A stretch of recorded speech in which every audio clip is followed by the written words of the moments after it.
Hola, muy bienvenidos. Una nueva emisión de la entrevista de France 24 en español. En esta oportunidad nos acompaña Camila Arce. Ella es artista y activista seropositiva, una referenta de la primera generación de personas que nacieron con VIH y que se medican con antirretrovirales.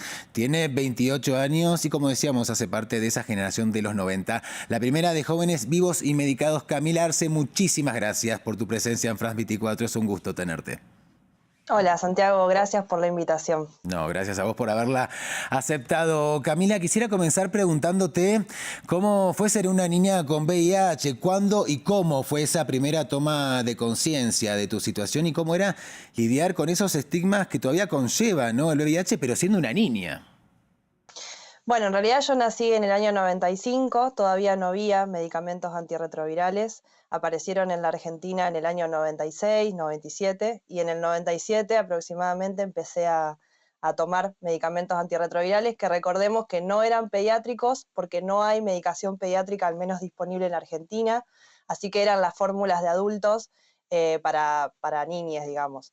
Y ahí fue el momento, no sé si la toma de conciencia, porque tenía 2 años y medio, 3 años, pero sí que empecé a darme cuenta de que algo pasaba porque tomaba medicación todos los días, cada 12 horas, y ahí fue un poco que hablando con mi mamá, digamos, ella me contó que tenía un virus que tenía que ver con las defensas y que tenía que tomar esa medicación justamente para no enfermarme. O sea, fue un poco la explicación, cómo le explicas, ¿no?, a una niña que tiene VIH, que tiene un virus. Y en el año 99 falleció mi papá a causa del SIDA, a infecciones relacionadas al SIDA, y ahí fue que me dijeron qué era el VIH, digamos, con qué tenía que ver este virus. Y bueno, toda la infancia, digamos, la escolarización, la primaria, la secundaria, lo viví básicamente en silencio, no pudiéndolo charlar con ningún amigue o compañero de la escuela, justamente porque había prejuicios, porque existe la discriminación y porque la gente, sobre todo en esa época, no lo entendía quizás como lo podemos entender hoy. No había educación sexual integral en las escuelas, entonces tampoco era un tema que se debatía dentro del aula. Así que básicamente la infancia fue atravesada entre el silencio y un poco la compañía y el acompañamiento de los grupos de pares por parte de mi mamá, que eres una gran referente y activista por los derechos de las personas viviendo con VIH. Había como un choque ahí quizás, Camila, ¿no? Vos venías de un entorno donde había información, tenías una madre, como decís, abogada, que estaba completamente vinculada con personas con VIH, sin embargo, ese mundo exterior era como que te pedía cierto silencio quizás.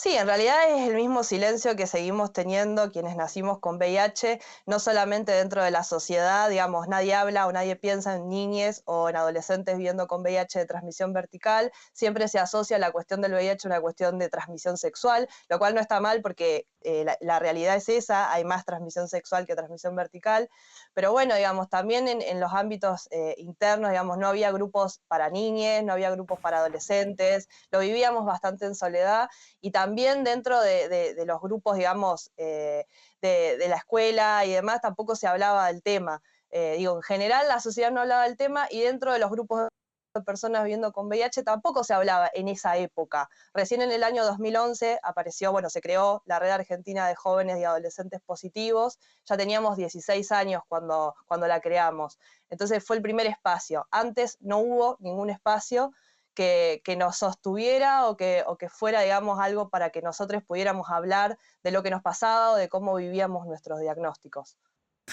Tener VIH es político, has dicho en varias oportunidades, ¿no? En línea con esta idea tan interesante y tan real, ¿no? De que lo personal es político. ¿Podrías desarrollar esta idea para nuestra audiencia?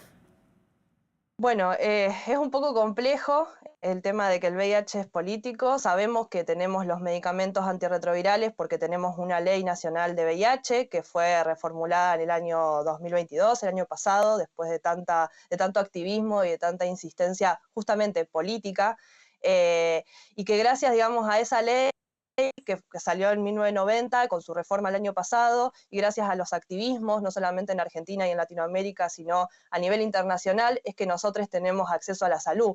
Recordemos que este es un virus que es político justamente porque aparece en una época, en los años 80, en donde no había medicamentos antirretrovirales y en donde se creía que era un virus de ciertas poblaciones totalmente estigmatizadas, poblaciones de homosexuales, poblaciones de personas trans, poblaciones de consumos problemáticos, prostitución, bueno, asociado siempre a lo que no se habla y a lo que es tabú.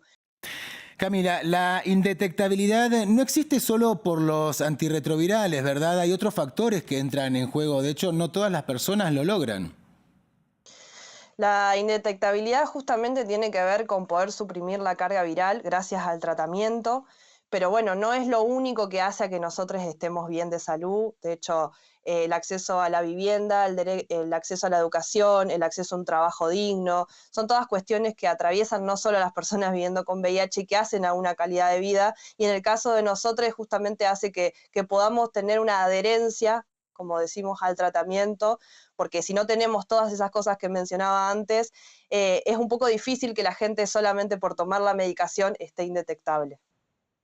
Hablemos ahora de feminismo e interseccionalidad, ¿no? Las mujeres con VIH son mucho más vulnerables a situaciones de violencia, ¿no? Porque no solo son víctimas, por ejemplo, de violencia de género por parte de parejas, sino que se enfrentan a un sistema de salud que muchas veces las violenta. El sistema de salud sigue siendo machista, patriarcal, seguimos viviendo situaciones en el ámbito de la salud donde hay una relación de poder. Por ejemplo, nos pasa a las mujeres cuando, bueno, a las mujeres y a los varones trans viviendo con VIH también, digamos, cuando accedemos a una ginecóloga, a un ginecólogo y decimos que vivimos con VIH. Y ahí se generan ciertas cuestiones que tienen que ver con la desinformación de parte del profesional o con la violencia misma institucional que existe todavía hoy día y que tiene que ver con hacernos sentir culpables, peligrosas, decirnos muchas veces que no podemos tener hijes. En algunos lugares de Argentina todavía sigue pasando eso, o sea, nos niegan la posibilidad de que queramos o que deseemos ser madres. Y eso, digamos, sigue existiendo. Existió en los 80, en los 90 y sigue existiendo hoy día en algunos lugares. Eso es estigma, es discriminación y no tiene que seguir sucediendo. Y sucede justamente también en el ámbito no solamente de la salud, sino también en nuestras relaciones sexoafectivas con nuestras parejas, sobre todo si son parejas de varones cis heterosexuales, que hay tanta desinformación y que además se cree que esto es algo de los homosexuales, entonces como si no existieran las mujeres que vivimos con VIH, ¿no? Y entonces, bueno, se generan situaciones de violencia que todavía hoy día seguimos viviendo y que queremos poner en agenda dentro del feminismo porque existimos y porque, bueno, es una infección de transmisión sexual y la sexualidad nos atraviesa a todas. Una de tus luchas principales, Camila, es la liberación de las patentes de medicamentos. Pero bueno, aquí es un terreno ya un poco más delicado, ¿no? Entran a jugar actores bastante poderosos que lo dificultan, ¿verdad? ¿Tenés optimismo en que pueda ocurrir? Creo que la industria farmacéutica es muy poderosa a nivel mundial. Creo que vivimos todavía en el neoliberalismo. Como decía, el VIH es un virus político, por lo tanto tiene que ver con que atrás hay un negocio que es justamente el de las patentes de los medicamentos antirretrovirales, son medicamentos de alto costo. Ahora estamos justamente viviendo una expansión de los inyectables, que son las nuevas drogas, que son como las pastillas, digamos, que se toman, como los medicamentos por vía oral, pero inyectables, son las mismas drogas pero inyectables y que van a tener un alto costo cuando lleguen a nuestros países, no falta mucho, y que la gente desconoce muchas veces qué es lo que toma, de dónde viene, quién lo produce, si es el único medicamento, cuánto cuesta.